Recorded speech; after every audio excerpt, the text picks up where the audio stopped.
Mama mmoja anayefahamika kwa jina la Merisiana James Thomas, mkazi wa mkoa wa Geita, amejikuta akigusa hisia za wananchi mbalimbali katika mkutano baada ya kusimulia hali ya mtoto wake mlemavu wa miguu juu ya changamoto anazopitia zinazopelekea kutohudhuria masomo yake ipasavyo. Akisimulia katika mkutano wa hadhara uliofanyika katika kata ya Bukondo ulioandaliwa na ofisi ya mkuu wa wilaya ya Geita, mama huyo amemwomba mkuu wa wilaya ya Geita Hashim Komba kuona namna ya kuongeza thamani sambamba na serikali kuendelea kuwajali wanafunzi wenye ulemavu ili na wao waweze kupata haki ya elimu. Hii ni News Update Media. Kwa jina ninaitwa Merisiana James Thomas, ni mwenyeji kutoka mtaa wa Basumba.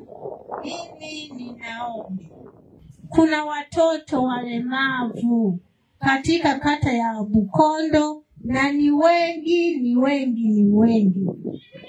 Sasa kuna kipindi walituita ili kwa ajili ya kutupa huduma, lakini wengi walishindwa kuvumilia, maana safari zilikuwa ni nyingi za kutuita ili kufika kupewa maelekezo.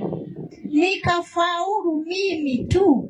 Hapa ninaposema ninaye mtoto mlemavu, nilifuatilia, hatimaye akapewa baskeli na sasa analetwa na vijana ambao ni kaka zake kumfikisha shule ya msingi Busaka. Pamoja na hayo, inafika sehemu anakotoka ni mbali, anachoka, mtoto yule hatembei, ni wa kubeba kuweka kwenye kile kibaiskeli, anachoka. Mfano akipatwa na homa, na hata nyinyi mnajua viongozi, mwili ukitoka kwenye homa, hata wewe ambaye una viungo vimekamilika, kuna kuwepo uchovu. Sasa yeye kadiri alivyo na umbile lake, inakuwa ni shida. Sijajua ni uchofu gani siku hizi, yani akipelekwa siku 2-3 anashindwa kukaa, wakifika nyumbani anakuwa ni wakulala tu.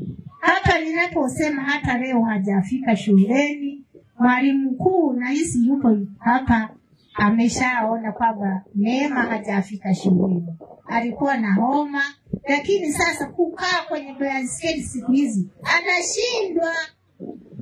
Kwa vile uko hapa na hao walemavu tunao, jamani mtusaidie, nao ni binadamu, mtupe jamani huduma ya hao watu. Na sio mimi tu, bado kuna wengine, yani kata ya Bukondo kuna walemavu wengi tu hawajapata huduma. Mkuu wa msafara naomba kuwasilisha kwa namna ambavyo pamoja na kuwa na mtoto mwenye changamoto ya ulemavu, hujataka kumficha, umemuibua na umetaka apate haki ya kupata elimu. Na sisi kama serikali tunaweka mkazo sana kwenye eneo hilo. Nikutie moyo, basi kukata tamaa. Mungu ana kusudi na maisha ya kila mmoja wetu, na Mungu ndo amekuchagua kukupa huo mtihani. Na wako watu wengine pia wamechaguliwa na Mungu, wamepewa mitihani mingine tofauti. Wajibu tulionao ni kuendelea kushirikiana ili kuhakikisha mtoto huyo anaendelea kupata elimu. Na kwa wazazi wengine pia tujenge utamaduni huo. Pale ambapo una mtoto ana changamoto ya ulemavu, usimfiche, muibue apate huduma ya elimu. Wakati mwingine huwa kuna mahitaji ya baiskeli.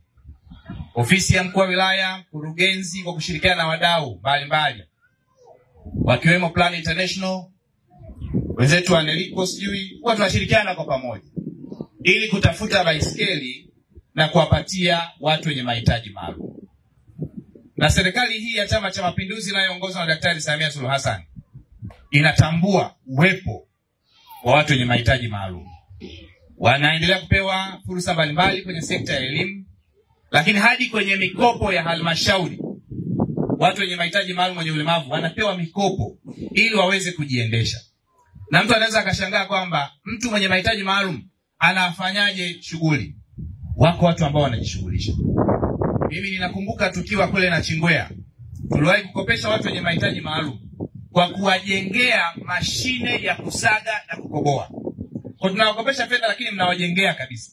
Wao kazi yao inakuwa ni kusimamia tu, wanakusanya mapato yao, ile faida wanaitumia na fedha nyingine za kwenda maeneo mengine.